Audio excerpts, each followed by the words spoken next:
So you're absolutely tired of Binance. So let's have a look at the 5 best alternatives to Binance that are available here in the UK and in almost every country. Welcome back, it's Marco here, and we're gonna start with the very first one, that is Coinbase. And because it's one of the most well-known crypto exchanges, we are gonna use Coinbase as the point of reference for all the other 4 exchanges that I'm gonna show you later in the video. Now, one of the main selling points of Coinbase is that it's quite easy to use and very beginner friendly, and it's also authorized by the Financial Conduct Authority, and this is a major pro of Coinbase when you compare it to Binance, for example, that is now struggling a lot because of the FCA. And Coinbase has got a very good reputation. So the fees are 0.25% taker and 0.15% maker. That is for Coinbase Pro. And there is also a 3.99% for card purchases. So the bottom line is to not buy crypto on your card. Instead, the best strategy is to set up your own Coinbase account using an affiliate link and then buy yourself £72 or $100 worth of crypto, whichever you want to buy. Because if you do that, you would get £7 back worth of Bitcoin, which is more or less $10 worth. And by doing that, you would get straight away a 10% return on your very first investment on Coinbase. And after you place that order, the best thing to do is to completely give up Coinbase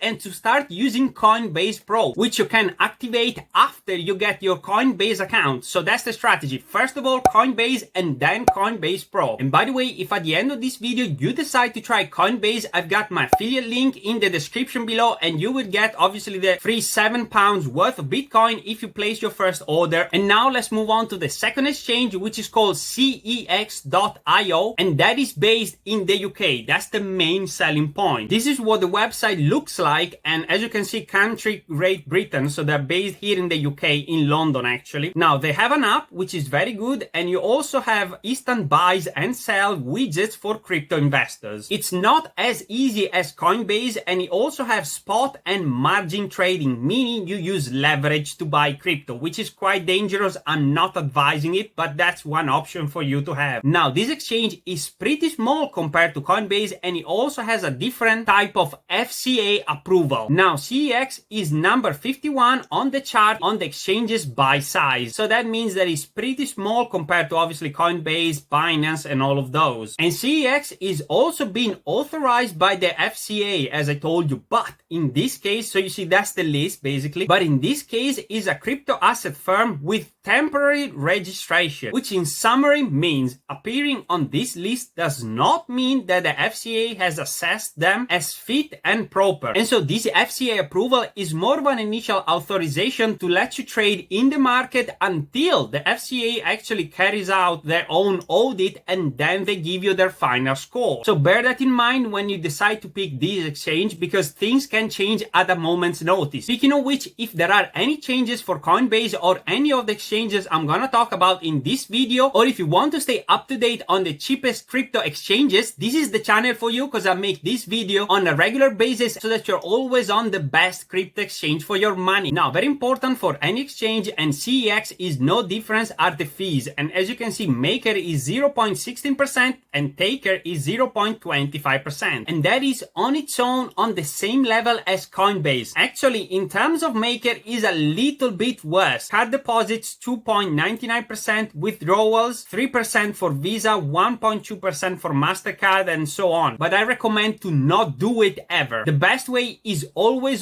to transfer your money through a bank account. And now let's move on to the third crypto exchange, which is a great alternative to Binance, which is eToro. Now eToro is much more of a crypto exchange, but one of their main selling points is that you see the profit and loss for each crypto that you own. Like for example, in this case, Bitcoin is down 38% for this investor. This is not me, but as you can see, he's down 38%. But at least you know how much you're down or up if it's a profit, and that's something that other crypto exchanges do not show you so clearly, like in this case. And the good thing is that on eToro you can also trade stocks and also copy other investors who maybe buy crypto stocks and many other things, and all of this at the touch of a button. Now also eToro has got a full-blown FCA approval like Coinbase, and they've had it for quite a long time, as much as basically Coinbase. Obviously all of this comes at a cost, and we're talking about fees. Let me break them down for you. Now we have a withdrawal fee, which is $5. That is each time that you withdraw your capital. And then we have a conversion fee, which is basically a forex fees because all the transactions are made in dollars. So for example, if you deposit euro or pounds, you would pay 0.5% the forex fee for deposits and also 0.5% when you withdraw your cash. Very important, you get this rate only through bank transfers, by the way. And then in terms of trading cryptocurrencies, you need to pay spread fees. So for example, 0.75% for Bitcoin, that Ethereum 1.9%, and so on. Each cryptocurrency is very different and all their fees are on the eToro website. So have a look at it for yourself because they are very different one from the other. But overall, the convenience of having everything, stocks, crypto, copy trading all in one app obviously comes at a price, and the fees overall are more expensive than Coinbase. And by the way, if you want to try CEX and eToro, at the end of this video, I've left a couple of affiliate links in the description below. Opening an account is free. Now, position number 4 of the best exchanges, we have Huobi Global. Now, if you know a little bit about cryptocurrencies, Huobi shouldn't be a brand new name for you, but just to tell you that in terms of size, Huobi Global is the second biggest exchange on the planet, and also it's second only to Binance. Coinbase is third. So that's one of their main selling points, the size of the company, but also the number of coins that are listed. In this case, they have 330 coins listed, and Coinbase, they has got only 74 coins. So you understand where things are going. Huobi has got size and also an awful lot of choice in terms of altcoins. Now, also Huobi has got an FCA temporary authorization, much like CEX. So it's temporary, not definitive. And again, if anything changes, I'm gonna make new videos so that you are up to date. And for Huobi to be almost as big as Binance, you would expect them to be as cheap, maybe as Binance, wouldn't you? Well, that's when we are looking at the Huobi trading fees. And as you can see, they are quite competitive in terms of maker fees. So when you place market orders, so in this case it's 0.2%, which is better than finance, but in terms of market takers is still 0.2%. So if you are very advanced, you wouldn't want to use Huobi, you are better off on Coinbase. And you also have deposit and withdrawal fees. So in this case is different for each cryptocurrency. So as you can see, Bitcoin, Ethereum, they have a lot of coins and each time is different, and these fees apply when you withdraw your coins. And if you want to try Huobi, again, link in the description below. And so the next crypto exchange we're gonna talk about is now BLOCKFI. Obviously it was impossible not to mention it in this video. Now, BLOCKFI has got no commission fees for buying and selling, no monthly fees or minimum deposits, and it also gives you interest for holding your crypto on your account. So you can earn between 3 and 8.6% compounding interest on your cryptocurrency holdings. And so you might ask me, why did you leave BLOCKFI for last? Well, the reason is that BLOCKFI does not have any FCA approval as of yet, literally no approval whatsoever. And because Binance is under fire for their problems with the FCA, you would understand that obviously getting onto another exchange without FCA approval may be a bit risky. Now, there are a few fees, for example, withdrawal fees. So all these fees apply only if you withdraw your cryptocurrencies more than once over 7 days, over a week basically. The fees are not very high, but as you can see, the best way is to obviously not withdraw it more than once in a week, guys. Just don't do it. Now, another thing of BLOCKFI is obviously that they don't have many cryptocurrencies, and these that you see on the screen, and I'm gonna scroll very slowly, these are the cryptocurrencies that you can buy and sell on BLOCKFI. So as you can see, we're talking about 10, 12 cryptocurrencies, not many at all. This is, by the way, my BLOCKFI account, and to be honest, I wouldn't know how to show you how many cryptocurrencies there are on BLOCKFI without showing you my account. But there is more on BLOCKFI, and this is something that you absolutely need to know. Withdrawal process on BLOCKFI, some experience feedback. Some people have complained that withdrawing from BLOCKFI is actually a pain in the bum. It takes a lot of time, so that's something that you have to bear in mind. They've always got their money back, but it takes time, and people just go crazy sometimes and they want their crypto. If you enjoyed this video, you will love this video that is on the screen right now. Click on it and I will see you there.